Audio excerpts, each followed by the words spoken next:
Halt! Do not proceed there. Why, that woman is not as you perceive. My daughter, come here. She is merely an elderly woman. No, she is something more. Approach me, my child. I will not harm you. Do not. The sun was already high in the sky when the small village of Umuik gradually awakened. Women were sweeping their yards. Children were running around barefoot, chasing one another and laughing. Men were preparing to head to their farms. However, there was one house in the village that remained perpetually silent. It was located at the far end of the village, adjacent to a dense thicket.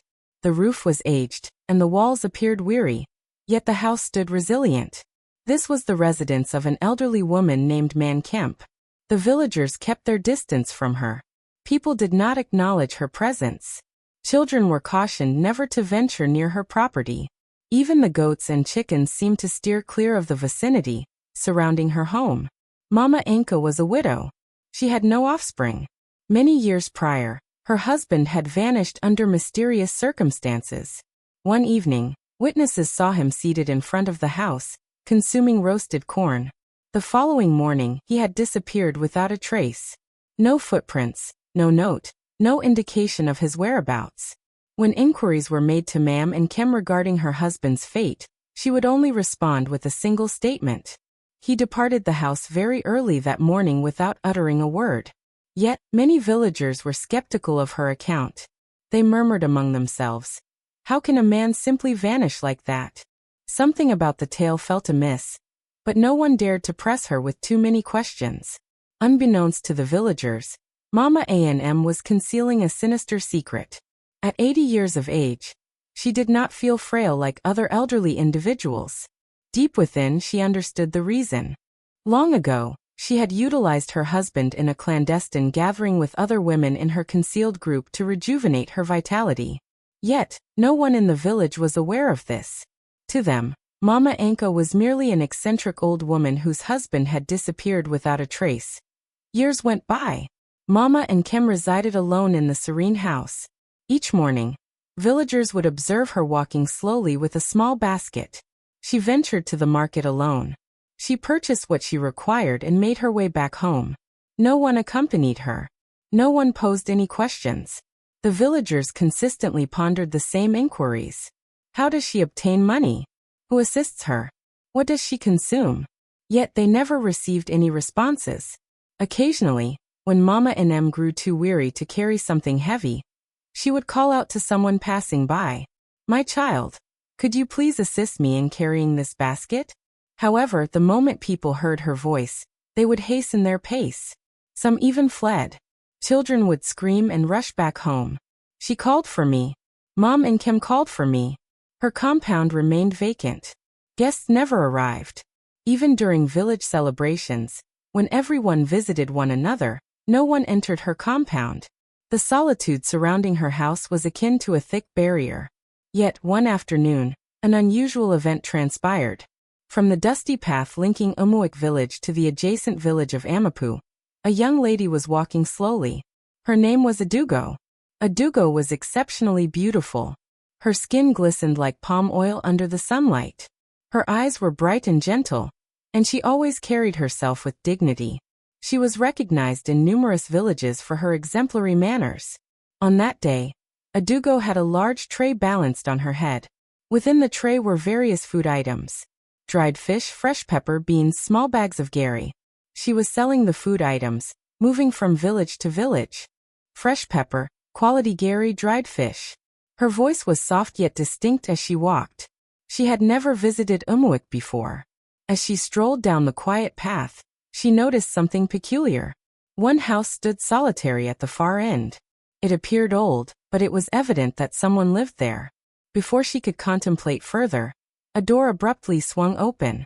Manku emerged, her eyes widening in astonishment. For several months, no one had approached her house. However, now a young lady stood directly in front of her compound. Mama Kem hurriedly walked towards the gate. "My daughter," she called out. Adugo heard the voice and turned slowly. She noticed an elderly woman near the gate, waving at her. Just as she was about to approach the old woman, something unusual occurred. Adugo suddenly heard another voice. "Hey, stop." The voice originated from across the road. Adugo quickly turned her head. Not far from her, a young lady stood behind a mango tree. The girl was shaking her head vigorously. She raised her hand and began waving it emphatically. Her expression was serious.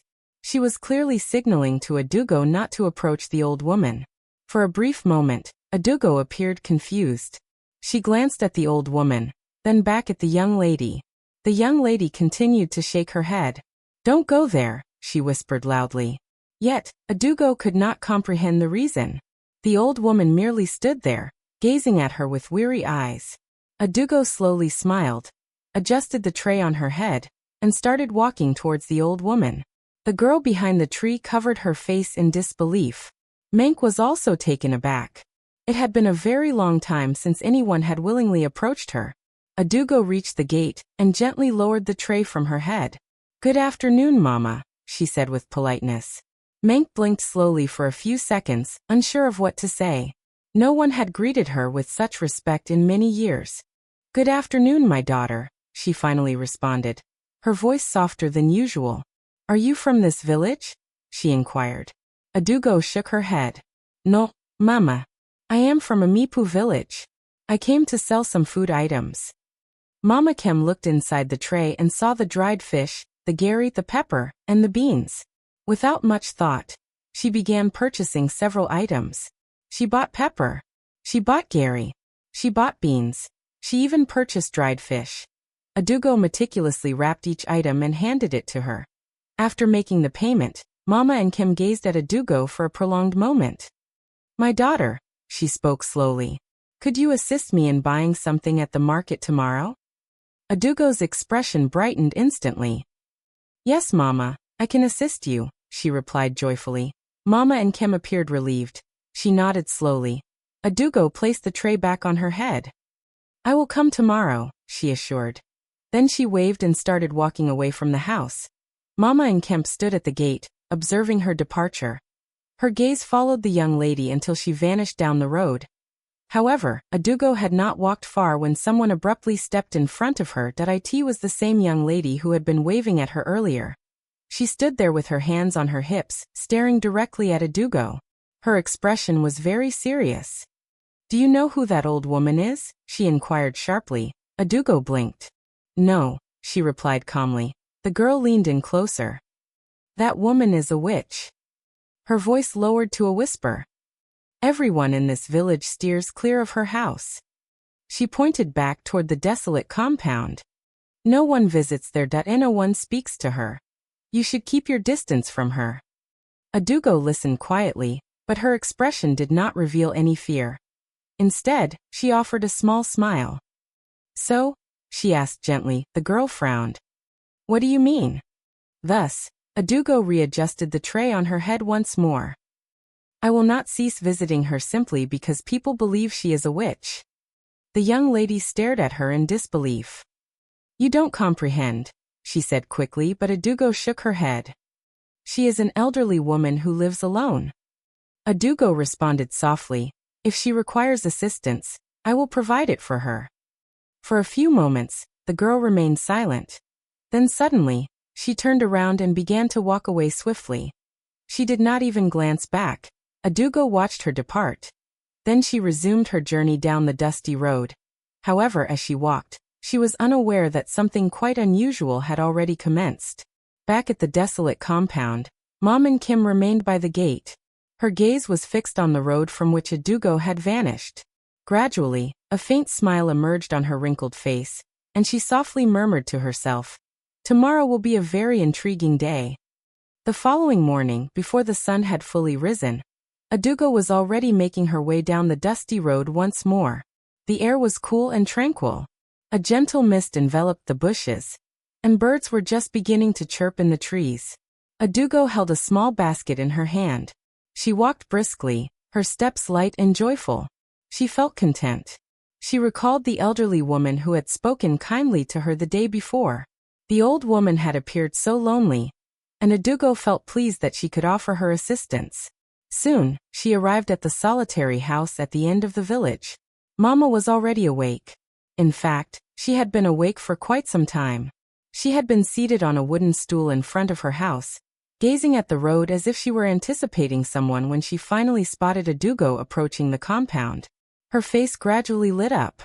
"My daughter," she called softly. Adugo smiled and greeted her with respect. "Good morning, Mama." "Good morning, my child," the old woman responded. She scrutinized Adugo closely, almost as if she were examining her. Then she reached into her wrapper and produced some money. "My daughter," she said gently, "please assist me in purchasing some items at the market." She began to enumerate the items. "I require palm oil. I need vegetables. I need fish. I also need rice." Adugo listened attentively and nodded. "Very well, Mama," she replied cheerfully. Mama and Kim placed the money into her hand. Then she leaned in closer and said slowly, "Ensure you buy everything." "I will, Mama," Adugo assured her. Without delay, she hurried off toward the village market. The market was already bustling. Women were calling out prices. Shoppers were transitioning from one stall to another. The aroma of fresh pepper and roasted corn permeated the atmosphere. Adugo navigated swiftly through the throng. She purchased palm oil. She acquired vegetables. She obtained fish. She bought rice. She meticulously arranged everything in a basket and carried it back toward the solitary house. Upon her arrival, Mom and Kim were still waiting. The elderly woman's eyes lit up when she noticed the basket. "Ah, you returned quickly," she remarked. Adugo set the basket down and began to take out the items one by one. Man Kim inspected everything thoroughly. "Very good," she expressed with joy. "Very good." She appeared satisfied. Adugo then rolled up her sleeves. "Mama, allow me to assist you with cooking," she offered. Mama and Kim paused for a moment, then nodded slowly. "Very well, my daughter." Together, they proceeded into the small kitchen located behind the house. Adugo washed the vegetables. She cleaned the fish. She ignited the firewood and positioned the pot over the flames. Soon, the enticing aroma of delicious food began to waft through the compound. Mama and Kim observed her quietly. Occasionally she smiled. At times she simply gazed. After a while, the meal was ready. They both dined together. Mama Kim ate slowly, savoring the dish. "This food is very sweet," she commented. Adugo chuckled shyly. "I am pleased you enjoy it, Mama." As the sun began to shift toward the afternoon, Adugo prepared to head home. She washed the dishes and dried her hands. "Mama, I will take my leave now," she said courteously. Mama and Kim nodded. However, before Adugo could depart, the elderly woman ambled slowly into her room. After a few moments, she returned holding something small in her hand.